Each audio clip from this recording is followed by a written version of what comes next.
É importante para você saber isto também, Timóteo, que nos últimos dias vai ser muito difícil ser cristão, porque as pessoas só amarão a si mesmas e ao dinheiro, serão orgulhosas e fanfarronas, zombarão de Deus, desobedecendo aos pais, sendo ingratas com eles e completamente más, serão duras de coração e nunca se submeterão aos outros, serão sempre mentirosas e desordeiras e não se incomodarão com a imoralidade, serão rudes e cruéis e escarnecerão daqueles que procuram ser bons, atraiçoarão seus amigos, serão irascíveis, inchados de orgulho e preferirão divertir-se e adorar a Deus.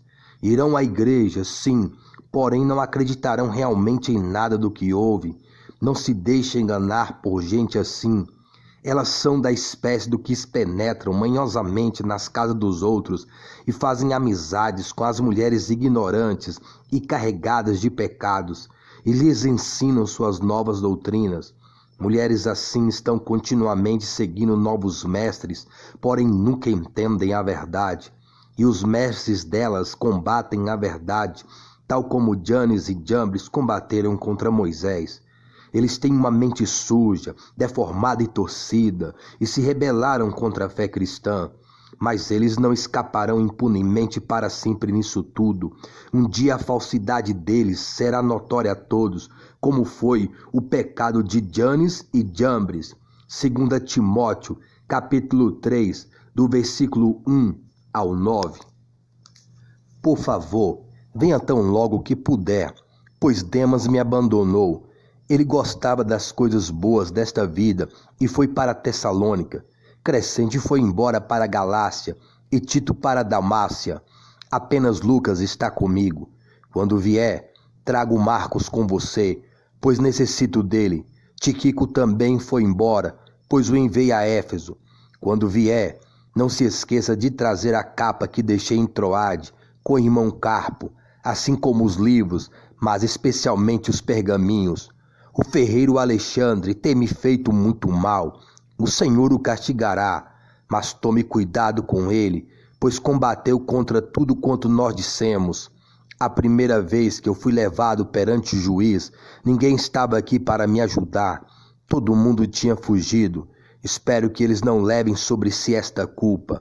Entretanto, o Senhor permaneceu comigo e me ajudou de tal maneira que eu pude corajosamente pregar um sermão inteiro para todo mundo ouvir. E o Senhor livrou-me de ser jogado aos leões. Sim, o Senhor sempre me livrará de todo mal e me levará para seu reino celestial. A Deus seja a glória para todo sempre. Amém.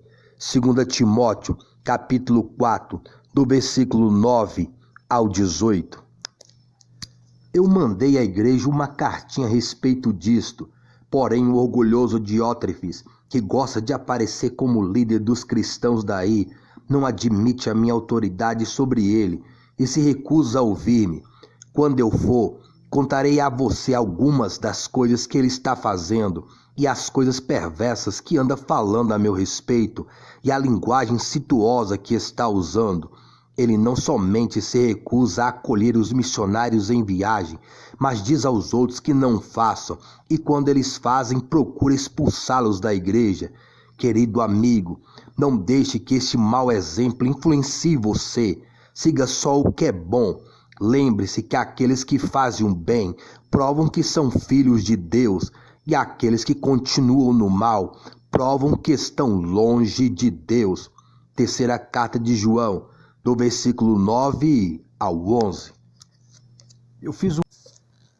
A gente leu lá no livro de 2 Timóteo, Paulo falando de Janes e Jambres, pessoas que combateram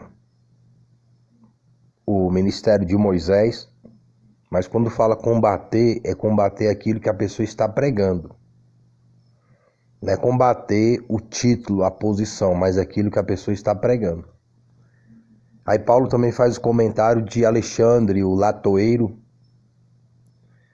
que também combateu aquilo que ele estava pregando.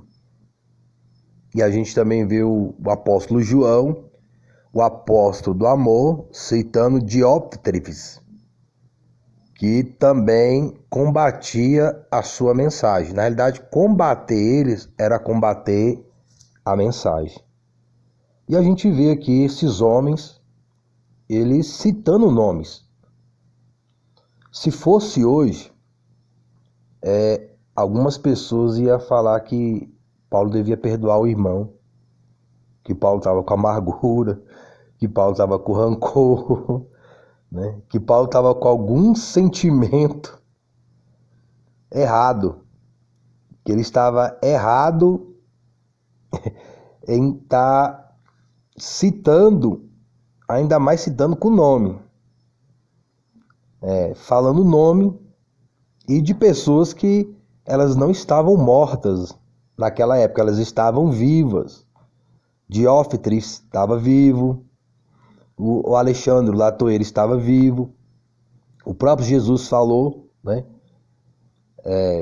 Aquela raposa, né, de Herodes, aquela raposa, e quando o Senhor Jesus falou, estava vivo. E o Senhor Jesus falou dos fariseus, né?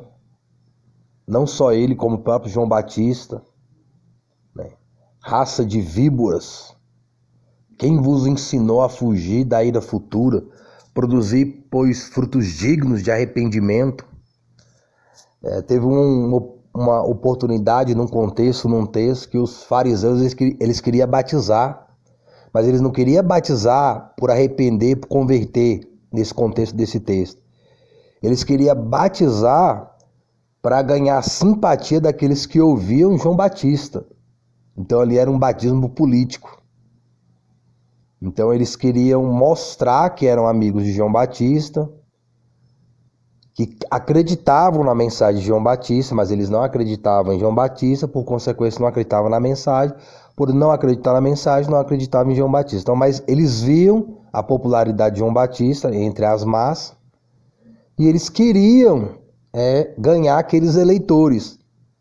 E é bem o que nós vemos na política, né?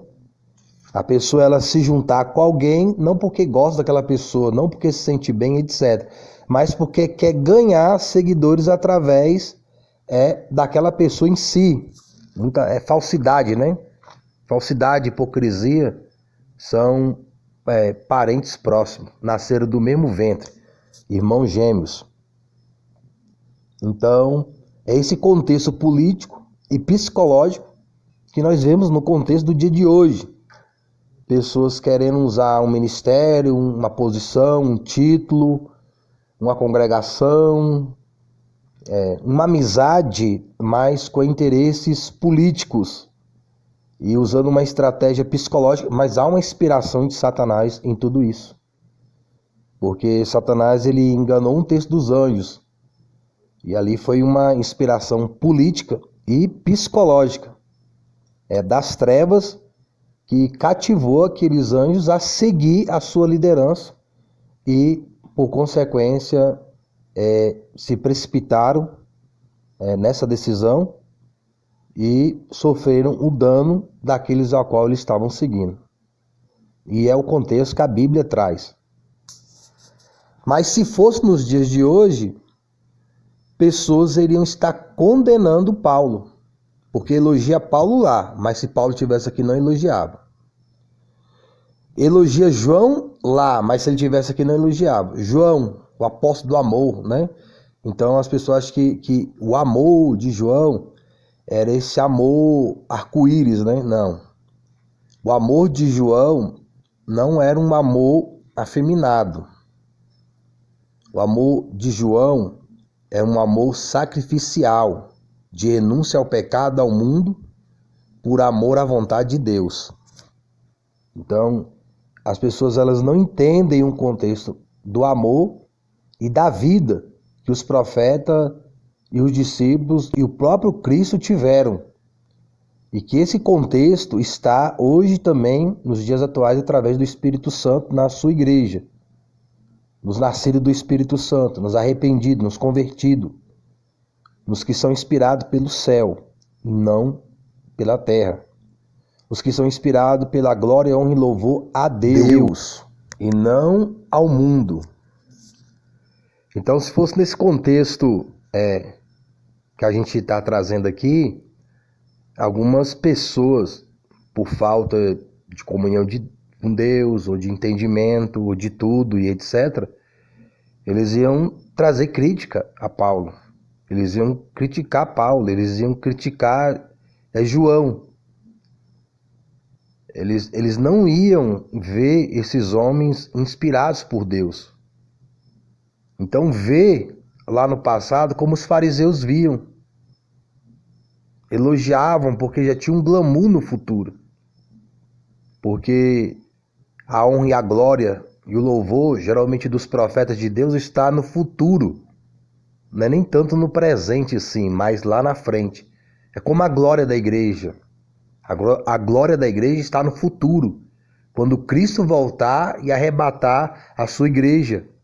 E no reinado do milênio, onde a noiva vai reinar com o Cordeiro, com Cristo. Os 1000 anos aqui. Ainda vai ter um novo céu e a nova terra. Então, a glória futura. Então, no presente deles, eles foram rejeitados, mal compreendidos e não aceitos. E Diótrefes era um líder. Janes e Jambres eram influentes. Então, pessoas que tinham certo reconhecimento, mas não reconheceram a voz de Deus nos seus instrumentos. Então, as pessoas não podem conhecer a voz de Deus se elas não estiverem andando com Deus. Foi o que o apóstolo João falou, que só podem compreender o que é de Deus aqueles que andaram e falaram com Deus, que têm comunhão com Deus. Então a gente vive um contexto de pessoas que não têm comunhão com Deus e elas se julgam que podem comentar contra a própria voz de Deus, porque elas não entendem o contexto da palavra. Eu nunca ouvi alguém pregar sobre isso. Eu não estou pregando sobre isso ainda. Eu só estou fazendo um comentário, mas eu não estou pregando. Mas eu nunca vi alguém ainda pregar sobre isso. Sempre que é nesse contexto é que a pessoa está magoada, que a pessoa está chateada, não que a pessoa tem que perdoar, e aquela conversinha toda. E o contexto não é esse. Tem contexto que é esse. Mas tem contexto que a pessoa cita o nome em uma situação, não é por mágoa, não é por rancor. É pelo conselho de Deus. É por uma direção de Deus. É por uma sabedoria, uma ciência de Deus. Quando Deus citou Janes e Jambres, e o Alexandre, o Latoeiro, e quando João Batista citou Diótrefes, foi numa direção do Espírito Santo. Não foi por mágoa, não foi por rancor. Eles não tinham que perdoar esses homens, a não ser que eles se arrependessem e fossem pedir perdão. Porque tem um ensinamento nos dias de hoje, que se fosse hoje, Paulo teria que ir lá pedir perdão para o Alexandre. Que João deveria pedir perdão para Diótrefes. Esse não é o contexto das Escrituras. Aquele que peca que tem que buscar reconciliação. Aquele que errou que tem que buscar reconciliação. Aquele que pecou que tem que buscar reconciliação. Então, quando Cristo morreu, ele se fez pecador. Ele veio buscar reconciliação porque ele se fez como um pecador. Ele morreu como um pecador. Mas para esse perdão ter efeito no pecador, o pecador tem que buscar reconciliação com Deus em Cristo. Quando Cristo falou assim, Pai, perdoa porque eles não sabem o que fazem. Não foi Cristo que falou, eu perdoo vocês. Cristo pediu ao Pai, Pai, os perdoa, porque eles não sabem o que fazem. Aí lá na frente fala que o Espírito Santo convence. Então como é que o Pai ia perdoar eles? Perdoar eles sem se arrepender? Não. Perdoar eles sem eles confessar? Não. perdoar ele sem buscar? Não, senão todo mundo ia para o céu. Deus perdoava todo mundo ia para o céu. Não, ele ia dar o Espírito Santo, que ia convencer o pecador. Aí o pecador se arrepende, confessa, aí Deus perdoa, mas quando busca o perdão. Então quem erra tem que buscar o perdão. Agora, muitas pessoas hoje iam falar isso para Paulo. Não, Paulo, perdoa o Alexandre. Não, João, perdoa o Diótrefes. Se estivesse lá no tempo de Moisés, não, Moisés, perdoa Jambres. Perdoar quem não quer se arrepender? Perdoar quem não quer se converter? Perdoar quem quer viver no pecado? Esse não é o contexto. Então, quando você for falar alguma coisa, analise o contexto, para que você traga a sua palavra dentro do contexto. Seu próprio? Não, de Deus, inspirado pelo alto. Já pensou o Senhor Jesus tendo que chegar em Herodes e pedindo perdão porque chamou ele de raposa? Ou João Batista chegar nos líderes da época e pedir perdão porque chamou ele de raça de víboras? Então, cada coisa no seu contexto. Um comentário de uma pessoa que passou uma situação onde se congrega e alguém mandou um comentário que depois a própria pessoa acredito ter tirado, porque eu respondi tal comentário falando para a pessoa orar um pouco mais ou procurar o próprio pastor e mostrar o vídeo se aquilo que estava no conteúdo era mentira ou verdade. A pessoa comentou a princípio que o pastor era uma pessoa que amava as almas e de maneira nenhuma faria aquilo que estava ali no conteúdo daquele vídeo. E eu disse para a pessoa aquilo que estava no conteúdo e afirmei que eu poderia ser qualquer coisa, mas eu não sou mentiroso. Em momento algum eu disse que o pastor não amava as almas ou que ele não ame. Isso é entre ele e Deus, mas o conteúdo daquele vídeo e daquele testemunho, eles são verídicos, onde o próprio pastor, ele pode afirmar isto é, se ele não for um mentiroso, mas eu não acredito que seja. Ou quando eu disse à pessoa que ela poderia orar e o próprio Deus poderia revelar a ela o acontecido com mais profundidade. As pessoas nos dias de hoje elogiam os profetas, exaltam João Batista e também a Paulo. Mas sabe por quê? Muito dessas pessoas exaltam os profetas, exaltam João Batista e a Paulo, porque os mesmos não se encontram vivos humanamente.